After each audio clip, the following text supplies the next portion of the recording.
Today's episode might be one of the most important for you in 2026 and beyond because it comes before everything else that people typically think about when they think about marketing. Today, we're going to be talking all about positioning and messaging. This is incredibly important because it helps you to lay the foundation for driving not just more clients, but the right type of clients that you want coming into your practice. This is the step that I see so many practices skip, and it really hurts them down the line. We're going to talk about what this is and how it's probably going to reset your marketing and how you view marketing in general. And it's going to help you to not only differentiate yourself, but also be able to step away from any type of discounting if you don't want to be doing discounting, and really refine the types of clients so that not only are you getting more clients in your practice, but you're getting more of the right clients, which is ultimately what you want. My name is Brandon. This is the Veterinary Marketing Podcast, and this is the second part of the Make 2026 the Best Year Ever for Your Veterinary Practice series. And today we're going to be talking all about positioning and messaging. And this really is kind of stepped over. When I talk to most practices, I'll say, what are you looking for? What are we trying to get more of? And the typical response is, we just want more clients. And I understand that. It feels safe to just say, we want everybody to come in. But the reality is that if you serve everyone, you're probably not actually doing a great job of serving everyone. Seth Godin, who's one of my favorite marketers of all time, talks about this in his book, This Is Marketing, when he talks about the vet that is seeing everything under the sun. And somebody calls up and they have a rabbit and they say, sure, we'll see him. But the truth is that it might not be the best fit for a general practice to take an exotic pet. Is that really serving your practice? Is it going to give an exceptional experience to those clients? And so today we're going to talk about positioning and messaging. I don't know why I'm having a hard time with that, which is going to help you to really give you the best year of marketing ever. I think that most marketing fails before it even starts because people don't do this step. The market doesn't immediately understand why they should care about you. Most practices think, okay, I'm going to go open a practice, open my doors, and clients will come flooding in. And especially in today's market, that simply isn't true. The truth is that confusion is truly the number one killer of conversions out there. And so what we want to do with positioning and marketing, messaging in your marketing, is to really make it simple. Who is it that you're serving? What are you exceptional at? What do you want to be known for? And then how can we communicate that across all of the marketing assets that we produce so that it is incredibly clear, simple, and it makes it feel like a no-brainer for the pet parents that are going to be a right fit to come into your practice. Now, that's kind of a really big concept, and so we're going to break down what that's going to practically look like so that you can take key insights and apply them into your practice today. And my goal for you is that when you're listening to this podcast, you're going to take at least one idea and implement it. And you can come back and go through it again. I do this all the time with books and podcasts that I am getting value out of. I don't want to overwhelm you, but I do want to give you enough so that you can come back over and over again and apply new things. There's the saying, no man enters the same stream twice. Either the stream has changed or the man is different. It is the same thing for listening to content.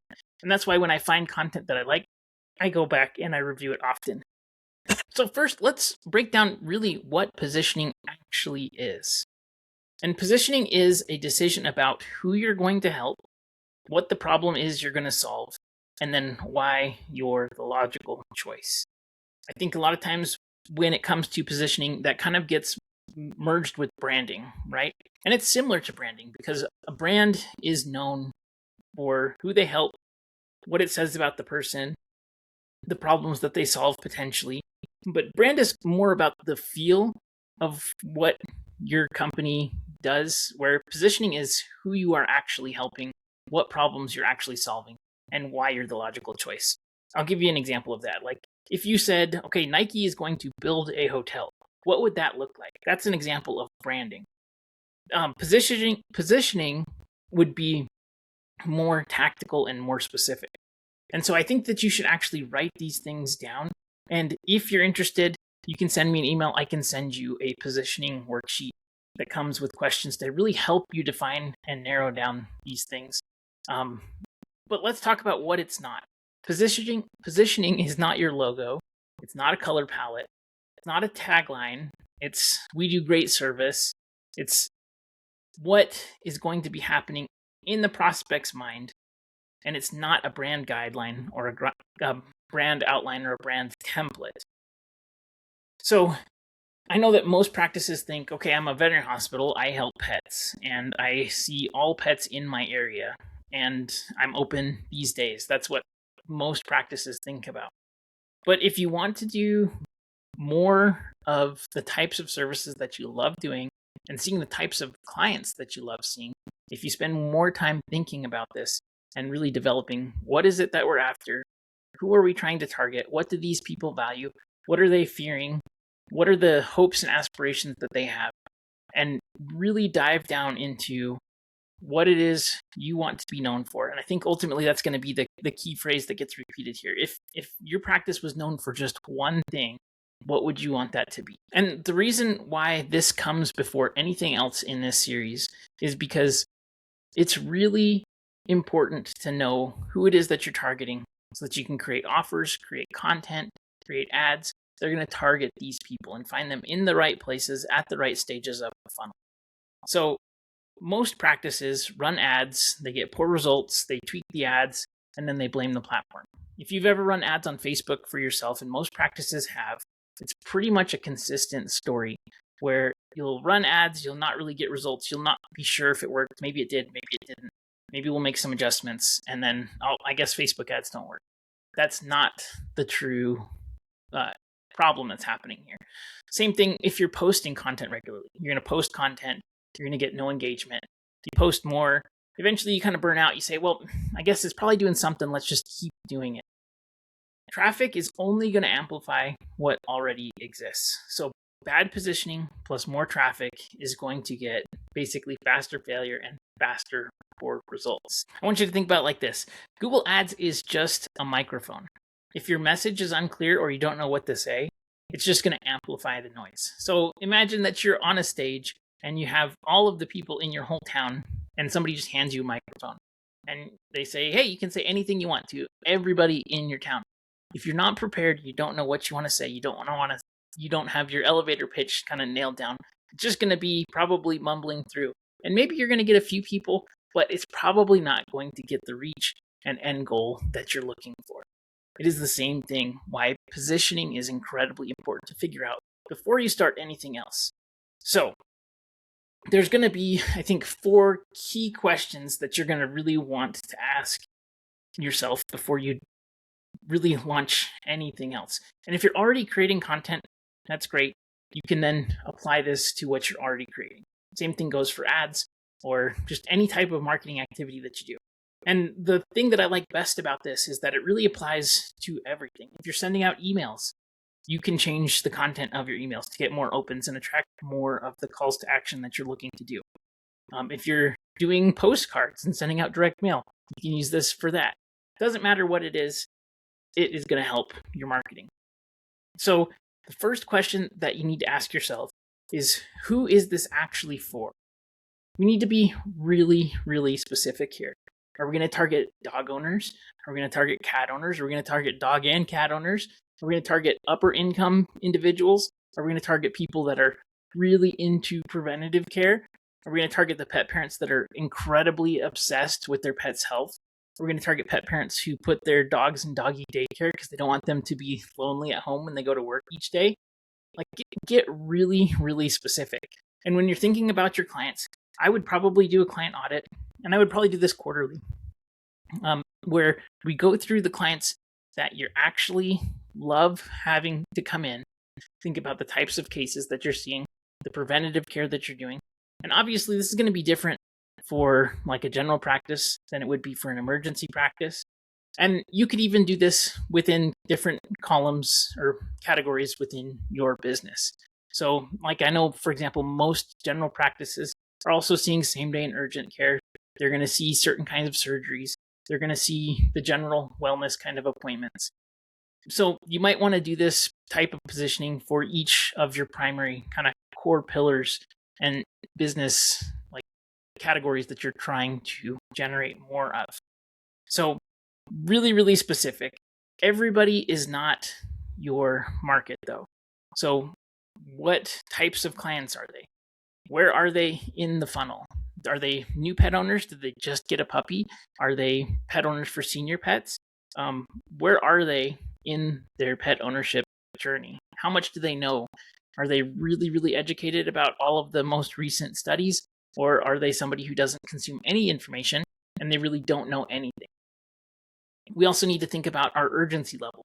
How badly do they need your services? Especially with things like emergency, you're going to want to be targeting people that really have a high level of urgency. The next thing that I want you to think about, though, specifically is who needs this now? Who needs this now and not someday? Especially if we're trying to get more appointments coming in the door, we want to be targeting people that are lower in the funnel. So they're closer to making a buying decision. And so whenever we can, if we target starting at the bottom of the funnel and we refine our conversion processes there at the bottom, anytime we add more traffic to the top, we're going to see the benefits of all the work that we did at the bottom of the funnel. So we're always thinking in terms of who is this that needs this now and not someday. And so in thinking about who is this that needs it now, we really need to be thinking about the pain that we're going to be solving right now. So what are the specific benefits that your practice does? And if you go, and I want you to go and look at 2 or 3 of your competitor website, go to their services page, look at what they're doing. They're probably just commoditizing their services. We offer these things, we care a lot, we're open these days, and there's really not much differentiation. So we want to be avoiding vague benefits.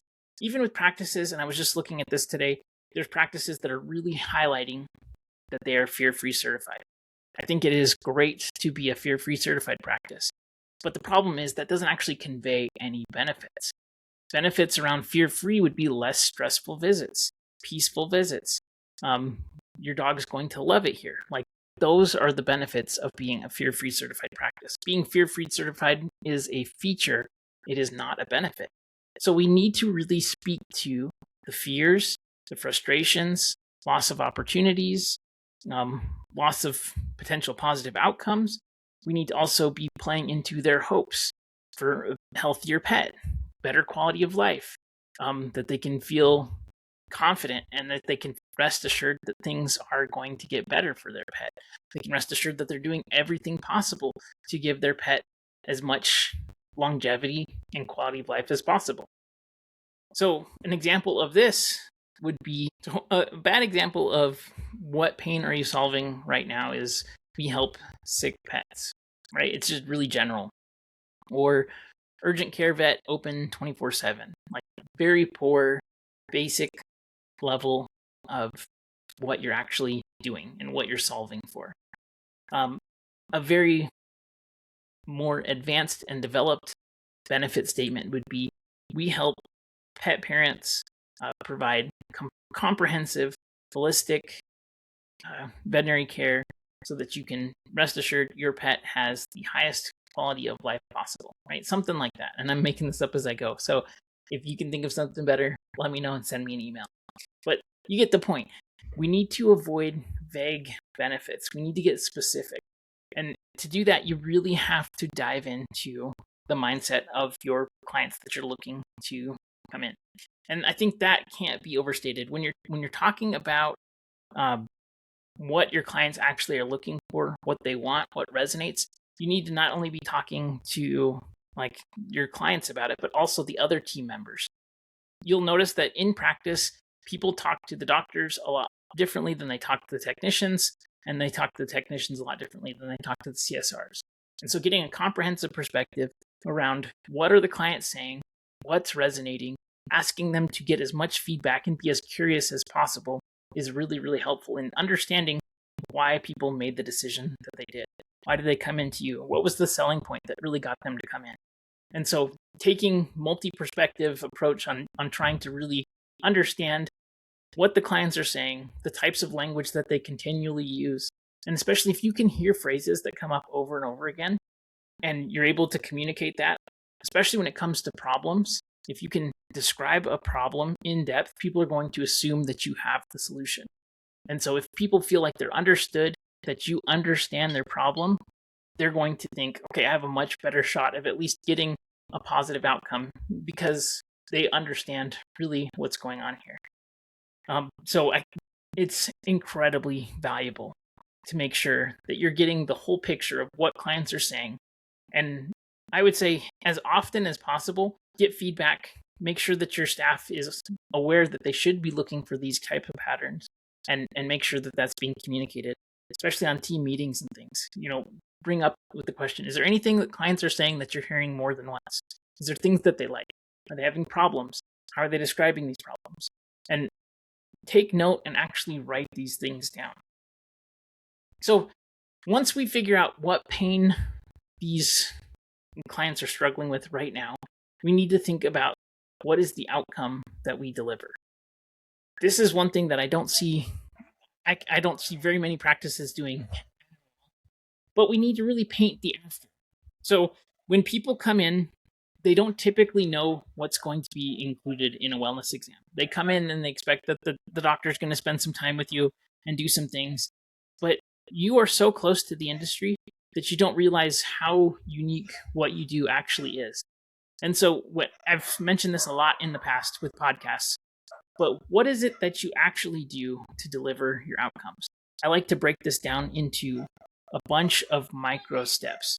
So specifically, what are all of the components that go into either the procedure or the appointment or the wellness exam or a membership in your practice? What are all of the things that you get out of it? And break it down into the tiniest little pieces possible. So like, for example, if somebody comes in, let's say you're doing a wellness exam. You come in, you do a lifestyle and nutrition consultation. You talk about any medications that they go through. You do a physical exam from nose to tail and break that down. What are all of the components that you do there? We do a health screening and say, here's all the advanced diagnostics that we have available. That's something that you can access. And here's all of the types of procedures, preventatives, and really outline every single thing that you do. If you had the choice between a comprehensive exam with bullet points of every single thing that you got as a benefit, and then the competitor was just, we offer wellness exams, it's going to really help to increase the value and the perceived value of what people are getting, what goes into it. Because again, there's no context for what actually goes into a normal veterinary exam. And so once somebody comes in, let's say it's your ideal prospect, let's say a new puppy owner, and then once they walk out, how are they going to feel? What are they going to see during that exam process? What kind of follow-up are they going to get? What kind of confidence are they going to get? Are they going to be building a relationship with you in your practice? They're going to be able to refer back and call often. Like, what is it? Every piece that you can think about. What do people get when they leave? And how do you want them to feel when they leave your practice?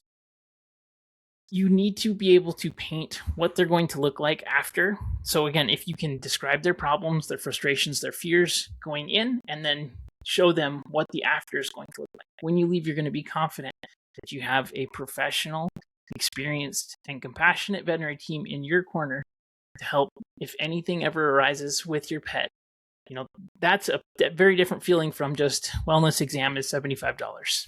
And so thinking about that, and outcomes are going to be features every single time. I like to break down any of the components, by the way, into benefit statements. So when you're talking about, like, let's say the lifestyle review, why do you do this? What is the benefit of going through and finding out all of these details? What are the benefits of doing that nose to tail exam? Really, really describe every element of the service that you're looking to promote in terms of benefits.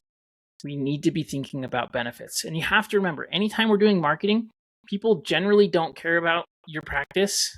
No offense. People don't care about this podcast. It's just the reality. It's what can this podcast deliver to you? Same thing goes for your practice. What can you deliver to the pet parent? They have a need. They're wondering, what's in it for me? And so anytime we're creating marketing, we need to be thinking about what's in it for the client. How can we make this even more valuable? I want to give you a key distinction. Outcome is not the same as the process. So we need to understand what are the steps that get people from point A to point B, from the before and then to the after. But we need to have that outcome defined. And really, if you think about it, outcome is simply a measurable improvement. Pretty simple. How are they going to get better? What is the improvement that they're going to be seeing? And then also, how fast will they be able to see that improvement? Typically, anytime you're offering services, the quicker you can get somebody results and also provide people a quick win, they're going to be more likely to become a repeat customer and give you referrals, and you're going to build a relationship for a long time. So the next thing that I think is important is going to be proof and perspective. So why is it you? Why are you the right person to be providing these people care? So things that are proof and perspective, we have experience, we have insight, some type of unique angle, some type of clear philosophy. If you are just saying, we're going to treat your pet like family, that's not a very compelling why you, because everybody says that. So differentiation is incredibly important at this step. What actually makes your practice different? If you're not sure, then, think about all of the unique things that you have in your practice. What is it that you're really passionate about? What do you stand for? What do you stand against? And how can you use that to attract people that also believe those things? If you're not sure how to communicate that differently, you could name it something, and naming either a process or a philosophy, it makes it different because now it has a name. It's clearly defined. So let's say truly you do treat pets like family here, and you do have compassion and you do have experience. It's like, name it some type of a guarantee. I have a client who created a guarantee that he said, if you come and try us and you don't love us, we'll refund your first exam. And so it does have the same benefits, but there's a unique angle and a risk reduction to it. So you can do similar things like that with your practice. But if you, for example, made a ABC Animal Hospital promise, we promise that we're going to make sure that you feel like we're in your corner, that we're always going to put your pet's health first. We're going to treat your pet with compassion and dignity, and make sure that you are educated every step along the way, right? Something like that. You could do that, will then give a unique why you and why people should come. So once you have those 4 questions answered, that's really going to give you a great starting place for your positioning. But once you have that positioning defined, what we then need to do is move into messaging. And messaging, simply put, is turning strategy into words. So how are we going to take these key segments that we've defined and turn it into a specific strategy?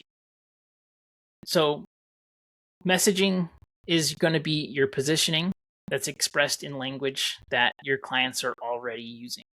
So the 3 rules for messaging are going to be to use their words, not yours. An example of that would be, if we're talking about radiographs, clients don't say radiographs, they say x-rays. So we want to be sure to be using the language that the clients are already using. And I know that might be some hot topic. I think I heard once that you always call them radiographs, don't call them x-rays. I get it. There's professional language, but it's important that we use the right words so that it doesn't create more confusion. Remember, in the beginning of the episode, we said confusion kills conversion. We want to make things as simple as possible, and one of the easiest ways to do that is to use their words. We also want to make sure that we're leading with the problem, not the solution.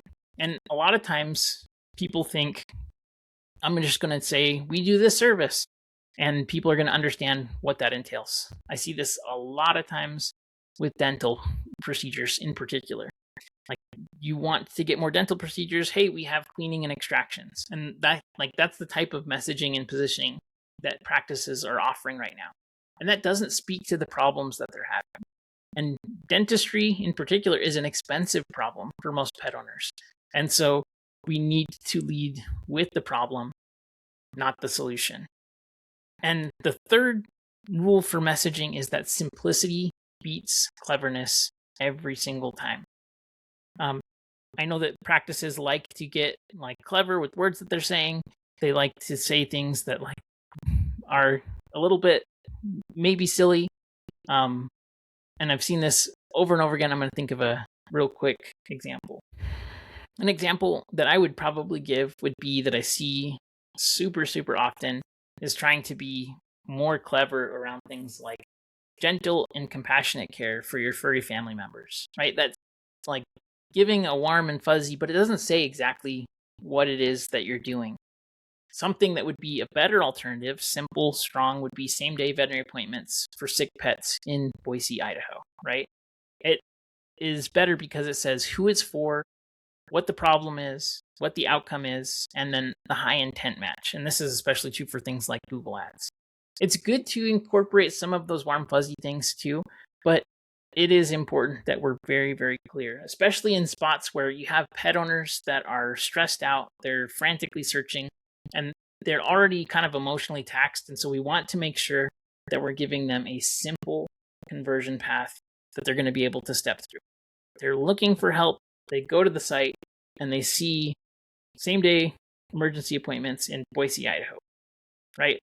Well, here's exactly what it's about versus fear-free, gentle, and comfort care for your furry family members. Okay, now I got to go to the services page and see, do they see same-day appointments? That doesn't really tell me what I want to know. And so that, I think, is a simple example of trying to be direct and simple versus kind of trying to be clever. And a really quick test that you can do, if somebody lands on your site and you do 5 seconds, do they know who it's for? Do they know what problems you solve and what to do next? Those are the 3 things. Who is this for? What problems do they solve? And then how do I sign up? That's the easiest and best test to see, do we need to improve? And looking too, you might look at bounce rates and average times on page for your site, but see quickly if somebody is going to Google Analytics, if somebody's on the website, how quickly do they need to be getting the totality of start to finish being on your site to then setting up an appointment, and make it simple so that somebody could do that. In most practices, that's going to be less than 40 seconds on average, and obviously you can have users that are on longer, but how quickly can we get people in and out of the site performing the end call to action that we're looking for them to do? So I want you to think about a positioning statement, and this is probably going to be for a few different categories, but this is going to be the formula that will help you to get clarity around your positioning. So I help then specific audience who are struggling with urgent problem get a clear outcome without and then common friction or risk. So I help senior pet owners who are struggling with dental care get their pets clean teeth without worrying about anesthesia, right? Things like that. So thinking through that, you can kind of put that in. And again, we're going to have a worksheet that's available for you so that you can fill this out. But write this down. Actually think about who it is that you're trying to target, what the urgent problem is that they have, the clear outcomes, and then how you make it easier for them. So without common frustration or risk. So understanding all of this is going to be your positioning and then your messaging. There's going to be some common problems that I'm going to see regularly when it comes to this. And the most common problems that I see are people trying to sound professional instead of clear. Again, that goes back to radiographs and technical language. They're listing services instead of solving problems. And this is incredibly common, right? A lot of times clients don't know what they actually need. And so listing services is good to know the totality of what your practice does offer, but you need to also break it down in terms of what is this for? What are the benefits of this? And unfortunately, when you're creating content, you need to think about like the least capable pet owners that you encounter. It needs to be so simple that anybody could do it, not just like the highest performers, but if it's simple enough for somebody with a third grade reading level to go through and figure out, it's going to be effective for higher reading levels too. The other thing that I see is people copying competitors. And this is just so rampant across the industry. People could, switch out their bios on a competitor website and it would be exactly the same. Copying your competitors is going to make you commoditized. And so putting effort into who it is that we're serving, what we're trying to do, that's really, really not what you want to be going for. The next thing is leading with tools or tactics rather than problems. So again, providing the solution, right? Like pill endoscopy. Like you have that, but what's the problem? Why would that be a good instance? Like talking more about diagnostics and the things that you're offering, the types of symptoms people see. So really thinking about the problem more than the tool and tactics is important. And then the other thing is changing your messaging often. And typically changing your messaging often comes from not really being clear on what it is that you're trying to achieve. And it's okay to test things. I am a huge fan of testing, but especially over a long term, marketing takes time. It takes practice.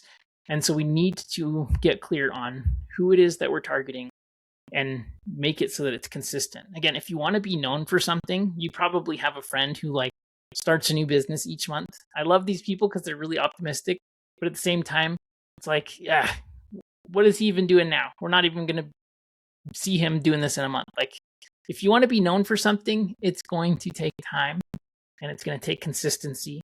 And so that's why it's important that we start here and build on it. So for this week, I really, really want to challenge you to write your 1-sentence positioning statement. I would like, if you want to head on over to the Facebook group, the Veterinary Marketing Nerds, maybe we'll be talking about this. We can help each other refine it. If you go to facebook.com/groups/the Veterinary Marketing Nerds, you can post your position statement there and get some feedback on it. See how we can improve it. I'll be in there commenting and things too. But if you're only going to do one thing, write out what your positioning statement is. Go to the Facebook group, post it in there, and then commit to refining it and getting it better so that you're going to be clear on who it is that you're targeting. Because once you have this figured out, and once your clients and market is basically saying, okay, we want this thing that you're offering, it just becomes adding more traffic to that. And that's something that you can control, something that's scalable. Google Ads is my favorite way to do that. Ads simply create more traffic, but it's not going to create the demand that is going to result from proper positioning and proper messaging match to the market that you're trying to do. So this is the first step. If you get this right, everything else is going to seem a lot easier. It's still challenging, but this is going to make marketing far easier. So head on over to the Facebook group, Veterinary Marketing Nerds. Not veterinarymarketingnerds.com. It's facebook.com/groups/the Veterinary Marketing Nerds. I'm going to post and pin this week's episode in there. And then below that, we'll have these positioning statements written out. I hope this was helpful. If you enjoyed this podcast, be sure to share it to somebody who you think could also benefit from it as well. If you ever have any feedback, you need help, or you'd like to drive more clients into your practice, send me an email. It's Brandon@maverickdigitalmarketing.com, and I'll see you on next week's episode. Have a great one.